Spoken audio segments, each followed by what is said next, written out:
right, so way to cheer on your fellow like community members. It's amazing. I love this. All right, so do I look like a West Coast swing dancer when I dance? I want to attach that first. Yes. Yes, you are dancing West Coast swing. That's what I'll say. Yeah. What is a West Coast swing dancer? Right. That's a pretty West Coast swing street dance. That's exactly how you look like a street dancer. Right. So. Can there be training to be done? Yeah, one of the things that I'm going to say is you want to get better and looking. What makes a good dancer to a great dancer is what we do in between the beats.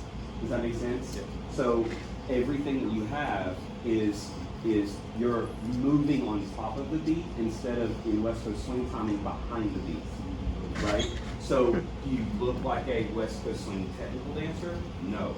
Do you look like a West Coast swing street dancer? Yes. Does that make sense to you?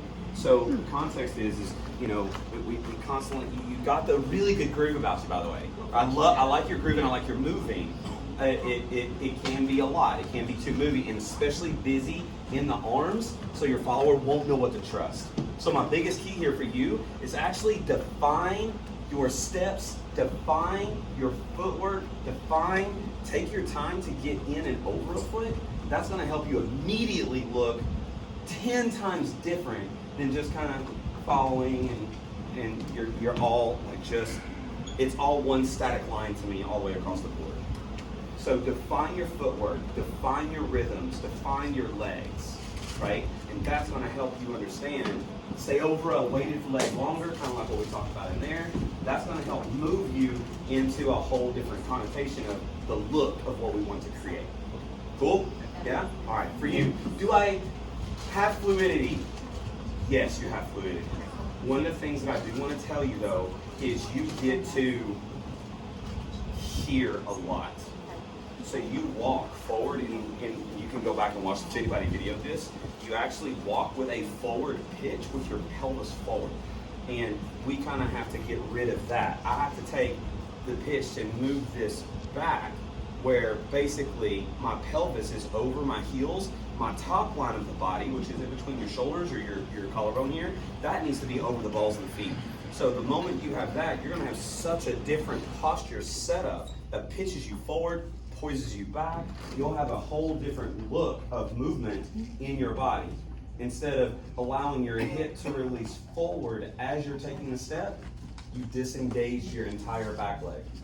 Because I cannot have a bent leg with an engaged hamstring, right? I have to actually move that back, then I can move forward. You have different fluidity in your movement. Again, defining footwork, defining your legs, defining your body, quote unquote, your body action, right? Meaning where you set up over a foot and maintain hips back. Now I'm not talking sway back. That's not what I'm talking about. I'm just talking about having your hips tucked in.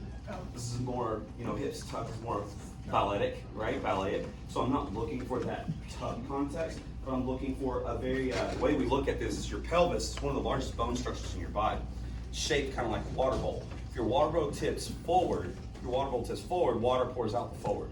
If your water bowl tips back, water's pouring out the back. And what we want to create is the pelvis to tilt, and then I can maintain that level pelvis over a foot. Does that make sense to you? So I want to keep my upper spine, my C-section of the spine, or my upper thoracic, ahead of where my pelvis is. Does that make sense to you? Yes. Yeah? So those. Well, thank you. So I would definitely look into defining footwork for you, defining more technicalities and rhythm structures. Give me clean feet, clean rhythms. Meaning define your walks, define your triples. Get yourself poised and postured or pitched differently. That's going to help immediately change the aesthetics on both of you. Cool? All right, good job, everyone.